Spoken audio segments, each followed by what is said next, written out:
मेरे प्यारे बच्चों, आप सभी लोगों का स्वागत है। वर्ग समीकरण का यह दूसरा लेसन प्रश्न संग्रह 2.2 है, जिसमें गुणन समीकरण को गुणनखंड के माध्यम से हल किया गया है।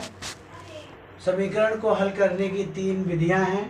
गुणनखंड विधि, दूसरी पूर्ण वर्ग विधि, तीसरी सूत्र विधि है।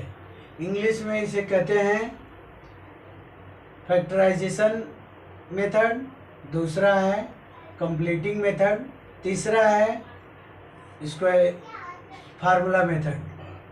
अभी हम आपको यहाँ पर फैक्टराइजेशन कैसे करते हैं वह बात करेंगे, अर्थात इस वर्ग समीकरण को हल करने के लिए गुणनखंड कैसे करते हैं और किस प्रकार हल करते हैं, ये पूरी तरह से आपको मैं इसमें डिटेल जानकारी देता हूँ। आप देखिए, सुनिए और समझिए। पहला जो हमने लिया है वर्ग समीकरण x² - 15 x + 54, इसका सी पद पहले और गुणनखंड में पहले और अंतिम पद अर्थात a गुणे c करते हैं। a गुणे c करेंगे तो उसके क्या होंगे, 1 गुणे 54 बराबर 54। अब 54 का खंड हमें ऐसा करना है जो -15 आना चाहिए। ध्यान आपको इस बात का देना है कि गुणनखंड करने के बाद पहले और तीसरा का गुणा करने के बाद जो मुझे संख्या प्राप्त हुई है वो धनात्मक है, और धनात्मक जब संख्या प्राप्त हुई है तो जब उसका खंड करेंगे तो अब खंड देखिए मैंने किया हूँ 54 का 1 गुणे 54, दूसरा 2 गुणे 27, तीसरा 3 गुणे 18, 18 × 3 = 54, 6 गुणे 9, 6 × 9 = 54। अब उसके आगे हम करेंगे तो वही संख्या रिपीट होगी, इसलिए हमने उसके आगे खंड नहीं किया है। अब यहाँ प्रश्न होता है कि हम जब पहले a और c का गुणा करने पर वो संख्या गुणनफल धनात्मक होती है तो उसके खंड या तो प्लस प्लस बनेंगे या माइनस, लेकिन किन दशाओं में प्लस बनेंगे और किन दशाओं में माइनस। अगर मध्यम पद, बीच वाला पद जिसे बोलते हैं, ये मध्यम पद अगर माइनस में है तो दोनों खंड माइनस में बनेंगे। इसका मतलब ये हो गया 1 गुणे 54 होगा नहीं, 2 गुणे 27 होगा नहीं, 3 गुणे 18 होगा नहीं, अर्थात हमारा खंड कौन होगा, -6 -9। अब आप ये देखिए, हमने यहाँ पर इसको स्क्वायर में कर दिया,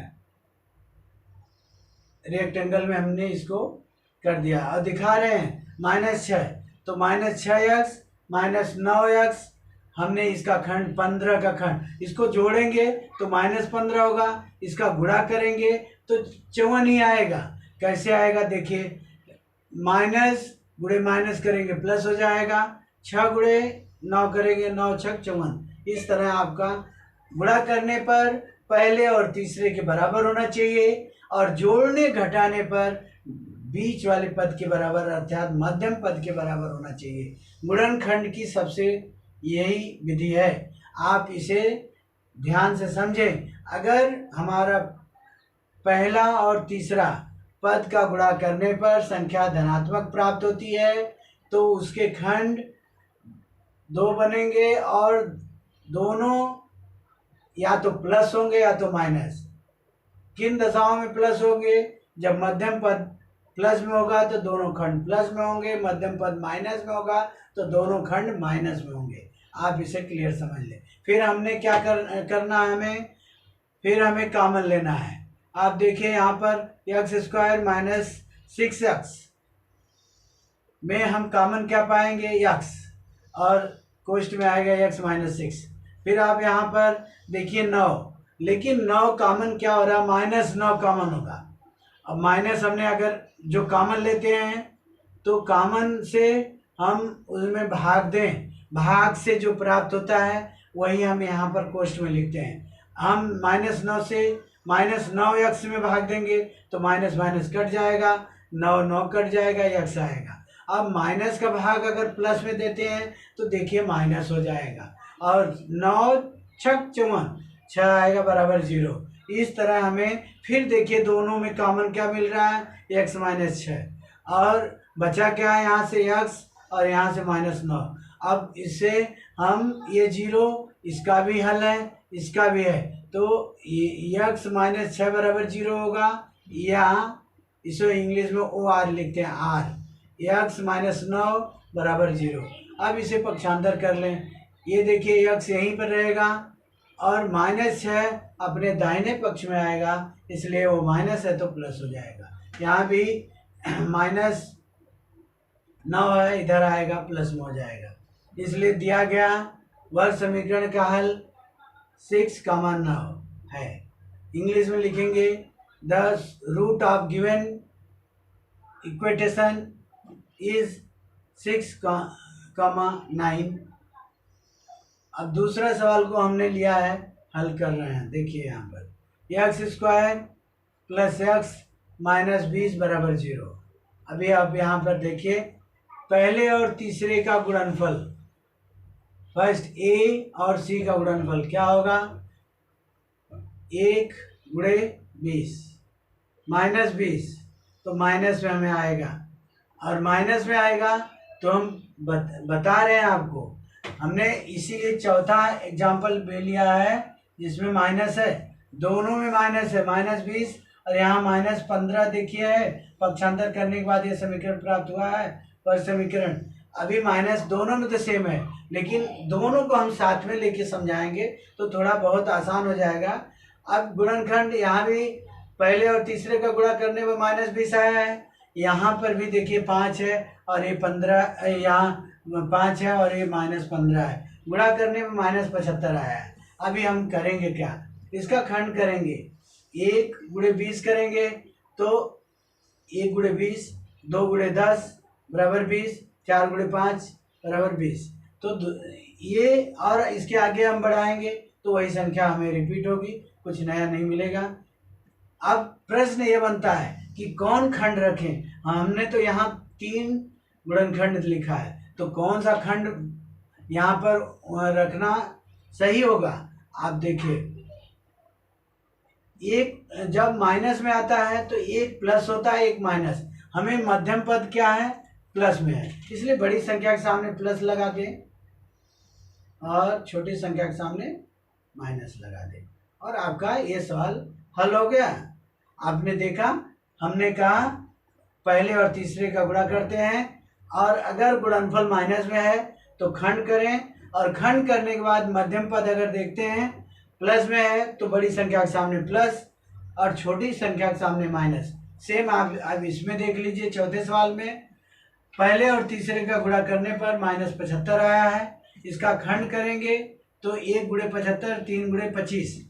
अब हमने और आगे कर सकते हैं, अगर खंड होता है तो करिए, लेकिन उसका ज़रूरत नहीं है। यहाँ पर इतने से हमारा काम होता है। हमें ये भी देखना है कि ज़्यादा गुणनखंड के चक्कर में न पड़े, अगर हमारा गुणनखंड निकल गया तो हमें इसे ज़्यादा करने की ज़रूरत नहीं है।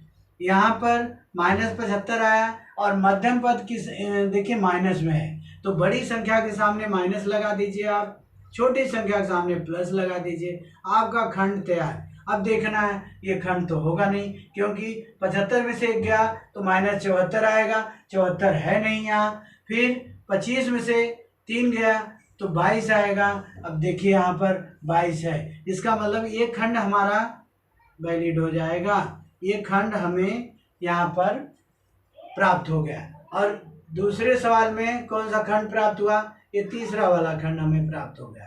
अब हम इसी खंड को यहाँ पर लिखेंगे, x² + 5x - 4x। आप कहेंगे कि -4x क्यों बाद में लिखे, आप पहले भी लिख सकते हैं। इस खंड को पहले और बाद में लिखने से कोई अंतर नहीं आएगा, उसके जो आंसर प्राप्त होंगे बस x - 4 इधर आया इधर आएगा। गुणनफल संक्रिया में हम चाहे 4 × 5 कहें या 5 × 4 कहें, बात एक ही है।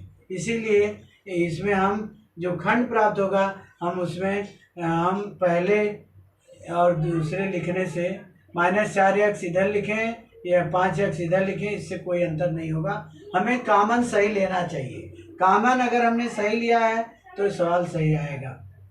आप देखिए, फिर हमने खंड लिख दिया, x कॉमन हो गया, x + 5 और -4 यहाँ कॉमन होगा, और अब माइनस माइनस कट जाएगा, 4 4 कट जाएगा, x आएगा, माइनस का भाग माइनस में देंगे प्लस होगा, 4 × 5 = 20। इस तरह ये सवाल हल कर लेंगे। चौथा सवाल में भी उसी तरह है, ये खंड लिखें आप, -25 + 3, फिर घटा लेंगे।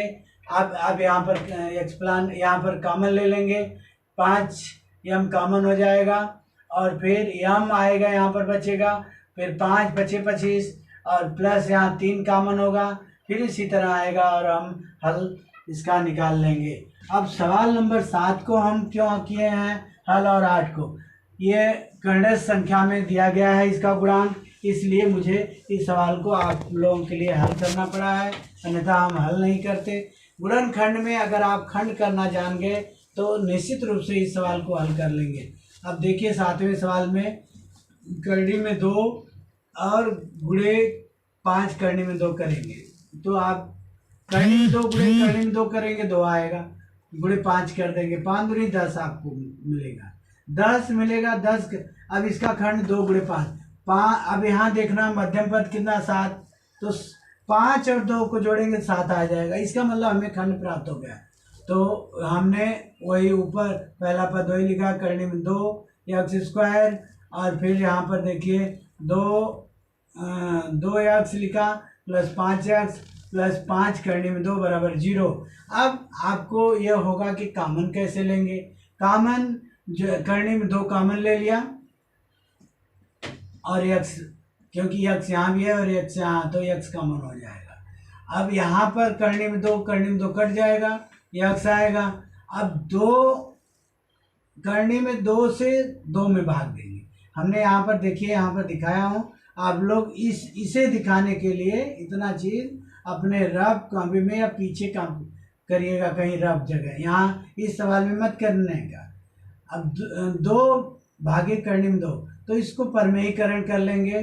परमेयीकरण करने का मतलब करनी में 2 का करनी में 2 गुणा कर देंगे ऊपर नीचे, तो ये हो जाएगा 2, देखिए नीचे 2 आया, ऊपर में 2 करनी में 2 आया, 2 2 कट गया और उसके बाद आपको प्राप्त होगा क्या, करनी में 2। इसका मतलब हो गया कि यहाँ पर करनी में 2 आएगा। अब यहाँ पर 5 कॉमन हो गया, x देखिए बचा और प्लस का भाग प्लस में देंगे प्लस ही आता है, और करनी में 5 ले लिया हूँ, करनी में 2 बचा, फिर = 0। बाकी आप इसके पहले हम समझा चुके हैं, वो हल समुच्चय या समीकरण का हल निकाल सकते हैं। अभी 8वें सवाल में थोड़ा समस्या थी, इसलिए इसका भी हमने वीडियो बना दिया हूँ। 3 × 2 करेंगे, 3 × 2 = 6, 6 का खंड करेंगे, करनी में 6 गुणे करनी में 6 करेंगे तो 6 ही आएगा। दोनों खंड माइनस माइनस होंगे, क्योंकि हम बता चुके हैं पहला और तीसरा गुणा करने पर अगर प्लस में है तो दोनों खंड या तो प्लस बनेंगे या तो माइनस। हमने मध्यम पद माइनस में है, इसलिए दोनों खंड माइनस में बनेंगे। ये -6 माइनस करनी में 6x माइनस करनी में 6x, 2 खंड अपने को बन गया, +2 = 0। अभी आप इससे एक्सप्लान कर लिया, करनी में 3x गुणे करनी में 3x और फिर 3, क्योंकि करनी में 3 गुणे करनी में 3 करेंगे 3 ही आएगा, 3 × 3 = 9, 9 का वर्गमूल 3। और यहाँ पर हमने इस पद को एक्सप्लान कर दिया है। करनी में 6 को क्या लिख सकते हैं, करनी में 3 गुणे करनी में 2, तो इसका गुणा करेंगे तो करनी में 6 ही होगा। और यहाँ पर भी हमने एक्सप्लान किया है, और 2 को भी देखिए हमने करनी में 2 गुणे करनी में 2 दिखाया है, इसका मतलब करनी में 2 गुणे करनी में 2 करनी में 4 आएगा, 4 का वर्गमूल 2। तो एक्सप्लान करके कॉमन लेने में आपको सुविधाजनक होगा, इसलिए हमने एक्सप्लान दिखा दिया है। करनी में 3x और यहाँ बचा करनी में 3x, देखिए आप दोनों में, यहाँ भी करनी में 3x है और यहाँ भी, इसलिए मैंने इसको कॉमन ले लिया, बचा यहाँ पर करनी में 3x और माइनस और करनी में 2, और यहाँ पर देखिए करनी में 2 यहाँ भी है, मैंने करनी में 2 कॉमन ले लिया, बचा क्या, करनी में 3x। और अब आप यहाँ कहेंगे यहाँ प्लस यहाँ माइनस क्यों हुआ, क्योंकि माइनस का भाग प्लस में देते हैं तो माइनस होता है। और यहाँ पर बचा क्या, एक करनी में 2 ले लिया हूँ, एक करनी में 2 बचेगा, =0। अब आगे आप हल कर सकते हैं, क्योंकि ये आगे जानते हैं। इस तरह आप हल करके हल समुच्चय याद दिया गया वर्ग समीकरण का हल निकाल सकते हैं। धन्यवाद।